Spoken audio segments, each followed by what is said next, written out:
I'm delighted to be here with Tom Gibbons, who's Dean of School of Professional Studies at Northwestern. And I'd like to chat about, you have a very broad and long perspective of where continuing and professional education and schools of professional studies and online have come from, Right. and where they are now, and like to explore where they're heading. So what are some of your reflections over the last several decades of watching this evolve? Well, I've been at Northwestern over 20 years. We've taken advantage of new market opportunities. Over that time, the field changes and has changed. I think first, online education was significant, and we moved into that area 20 years ago, and it's made all the difference for us. We were also early in with professional masters. A lot of, particularly with research universities, more the elite universities, they weren't that comfortable with. They always saw masters as stepping stones to a PhD, and so selling them on, not everybody wanted an MBA, and that was a gigantic opening for our field to move into professional masters. Ironically, as if you heard it today's event, UPC is finally creating some committee, a section for graduate programs. When so many of us, it's a major part of our schools, Right. And so it's nice to see UPC are reflecting that. And then what it meant for masters was identifying markets, as beyond kind of what you would think of computer systems, and of identifying. We, for example, launched the first online masters in data science. We had seen companies were hiring in that area. We saw that as a growing area, and today, as you know, it's tremendously large, as subsections like AI and all kinds of specializations. And so it isn't just identifying a area of study, but it's evolving it and what the marketplace wants. And that's what we found. That's been kind of part of our key to our success. It isn't just masters, it's then identifying certificates, specializations. There's clearly now much more of a movement and an interest in sub-credentials, credentials that are stackable. You learn along the way, and maybe you stop. You don't get the master's, but you get that certificate. Maybe it's 4 or 5 graduate classes. Maybe it's a mixture of non-credit with credit. And so, we're seeing that as part of a trend today. You're hearing a lot today about, microcredentials. Where that goes, we're not sure. We're working with some associations, identifying smaller credentials that can stack into a larger credential. Yep. But building it around the interest of the marketplace, working with associations that are tied closely with their field and what they think are the skill sets that industry wants. Right. So I think it's constant experimentation. It's constantly looking at the marketplace. We just saw a program where there was these conversations about Gen Xers, millennials, and how they're different and how they access information, what they value as to credentials. You got to listen to the marketplace, and I think we in the field are doing that and trying to do that. But it's hard. You don't get it right all the time. Right. It's hard to predict as well.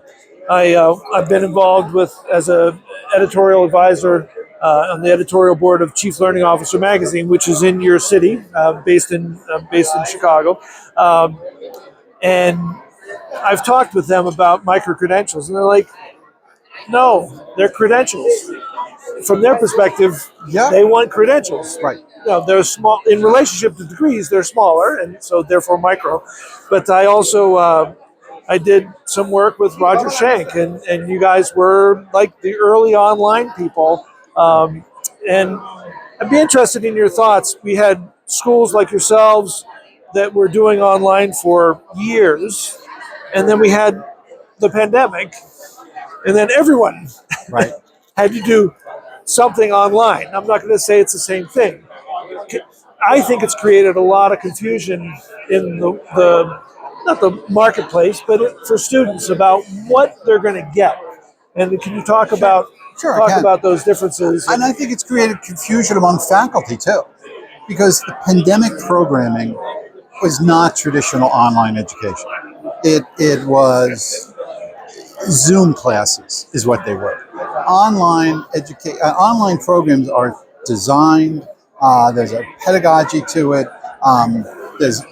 It's very well thought out. Zoom courses, not so much. But during the pandemic, we had to turn around on the dime. Speed. And we tried to guide at our university as best we could, but what it did though is exposed faculty who were resistant or at least agnostic about online education to say, you know what, I can do this. This kind of worked. It actually worked for my schedule. I liked it. Students experienced it. And so, for example, at our university, I run summer session in addition to all our other programming. And I've always had a lot of resistance. I've been arguing for years, we need to do more summer session online. Students go away, they don't want to be chained to the campus, and there was resistance. After the pandemic, faculty were much more interested in online. Today, now, 50% of our summer classes are online. That's a big jump. That's awesome. So the pandemic really, even though the Zoom classes are poorly designed online learning experiences, it actually helped make a shift, towards online. And so now you got to backfill and train them, the faculty, and hopefully students, they can experience, I think, higher quality online learning experiences. Yep. I remember when I was learning about cooperative learning as a teacher back in the 90s, and one of the principles was limit resources, pandemic, right, and it creates creativity. Right. It does when you limit those resources. So we've come out of the pandemic. Online and microcredentials are absolutely, from a school's perspective, something that's happening and going to happen. Being experimented with, I'd say, because the jury's to me is still out of how much of the marketplace will. That's exactly where I was heading. Will gravitate to it. That's exactly. I think it'll be an option. I think that's the most I would say at this point. We've had some success with them, but I don't see this giant groundswell. And maybe because at my university, degrees still are the coin of the realm, and so graduate degrees are really, quite popular. And so I don't see those going away anytime soon. Our pricing is, it's all relative. It's relatively reasonable next to perhaps more traditional schools, but it's certainly not cheap. We find though that there is an interest in a specialization, a certificate that you might get before you go into the degree, and the certificate might be multiple courses that count towards the degree. So I certainly see that as being really relevant to the marketplace and where the marketplace is going. And I think where we have to have more conversation is with we'll use microcredentials as a word, but I agree it is a credential. It's a learning experience. But finding ways to marry that to degree opportunities, and it's always been a challenge. Where what's the assessment? How does the assessment rise to a graduate level assessment? And you can do it, and I think there needs to be more work in that. But I see that potential, and I think that's something we'll see going forward. Is the marriage of some non-credit learning experiences with for-credit learning experiences. I encourage schools to think backwards. Yes. Because as they're getting excited about doing smaller credentials, to think backwards about how is this going to map up, and do you have governance structures in place, and are you going to be able to, internally convince, sell, Well, no, and it's bring true. people along It's true. to agree that this is worth something. Right. And one of the other things I say to schools is take bolt-on to degrees that exist and do these add-ons, which make the degree more valuable to the Right. person with whatever, like you said, specializations, with whatever they're looking to go into. So, And similar to that is credentials that are non-credit credentials. There might be industry credentials right. that you build into your learning experience. So they come out with that degree or that graduate certificate, but they've also gained this industry certification of some kind that prepares them perhaps for an industry test they have to take, or there's a certain learning requirement to gain that industry Yep. certification. I think we need to be smart like that. Yep. Yep. So, AI is here, very busy, Yeah, getting busier, getting better. I'm having much better quality experiences with my prompts and what I'm learning, right. and the number of things I'm using it for. Where do you see its role? I'll say now in the short term, and then maybe in the longer term, and how that affects a Northwestern versus some of the other schools that can't differentiate themselves very well. Well, I think it's going to complement the educational experience. It'll be used as effective learning tool for students. It'll enhance their research, complement it, not replace their ability to do it. I think it will enhance teaching.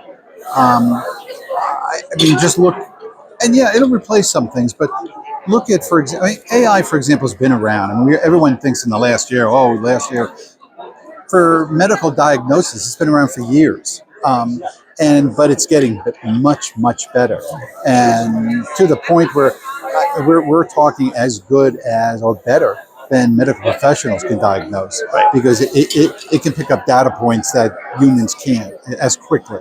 Um, in some areas, and it's going to complement. It looks to replace, but not always. So look at coding. It's replaced a lot of coding, but very low level coding skills. Now, the field still needs coders, but coders who learn how to use AI means they can work faster. It can complement the depth of their coding. So that's what I mean by complementing skill sets. Where it's all going, who knows? It's I happening know so quickly. the gamble or bet of when we're going to have the first one-person billion-dollar company. Those kinds of things are bantered about. I'm hearing that there'll be an AI who will replace deans, and I'm waiting for that. Sure you are. You've seen a lot of trajectory looking out. What do you see as a longer term future for schools of professional studies, schools of continuing and professional education? What do you see longer term in terms of their role? I think there's a solid place for us in higher education, and increasingly there has been, because increased number of adults who need to come back, because industry changes, jobs change. They need new education, new learning experiences. The idea of learning something at 22 and it'll last you the rest of your life. Those days are long gone. Right. So that makes us more important, more relevant than ever before. Well, thank you, Tom. Okay, well, thank you. This was fun. Good seeing you.